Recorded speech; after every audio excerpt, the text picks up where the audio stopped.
वसीयत लिखने बैठे तो सोचा मेरे पास क्या है। 65 की उम्र में शुरू किया बिजनेस, मिले 1009 रिजेक्शन, फिर बने अरबपति। दोस्तों, उम्र से तो आप समझ ही गए होंगे कि मैं किसकी बात कर रहा हूँ।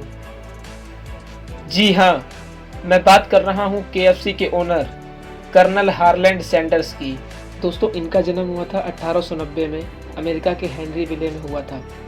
दोस्तों, 6 साल की उम्र में ही इनके पिता की मौत हो गई थी। उसी दौरान घर की हालत काफ़ी ख़राब हो गई थी। तभी इनकी माँ एक फैक्ट्री में काम करने लगी।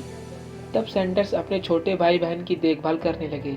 महज 7 साल की उम्र में ही उन्होंने अच्छा खाना पकाना भी सीख लिया था। क्या आपको पता है, जब कर्नल हार्लैंड 12 साल की उम्र के थे, तब उनकी माँ ने दूसरी शादी कर ली थी और उनके सौतेले पिता उनको पसंद नहीं करते थे, जिसके चलते वह अपनी आंटी के पास रहने लगे और एक फर्म में काम भी करने लगे।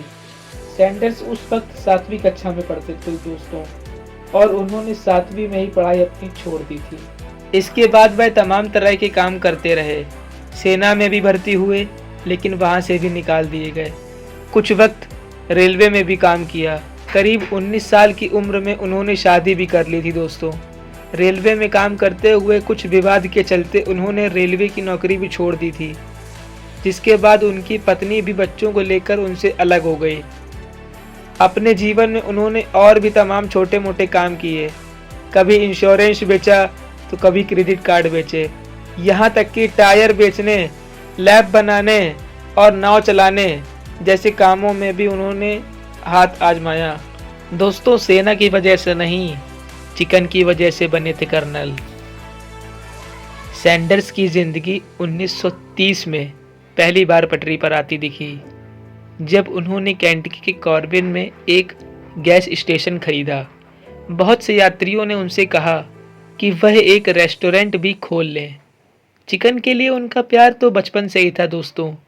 ऐसे में वह रेस्टोरेंट में तमाम तरह के खास रेसिपी वाले चिकन बेचने लगे। देखते ही देखते उनका ये काम चल निकला और वह मोटी कमाई करने लगे दोस्तों। यहीं पर एक दिन केंटकी के गवर्नर 1950 में आए थे। जब उन्होंने सैंडर्स का चिकन खाया तो फिर क्या था, तब उन्होंने सैंडर्स से कहा, उन्हें वह बहुत पसंद आया।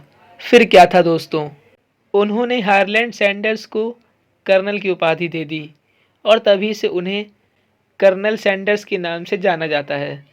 कर्नल की उपाधि देश का बहुत ही सम्मानित टाइटल माना जाता है दोस्तों। 90 वर्ष की उम्र में सैंडर्स का निमोनिया से निधन हो गया था।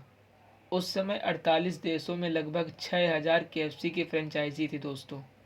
बात करते हैं 2013 की, तो 118 देशों में माना गया है कि 18,000 से भी ज़्यादा केएफसी की फ्रेंचाइजी थी।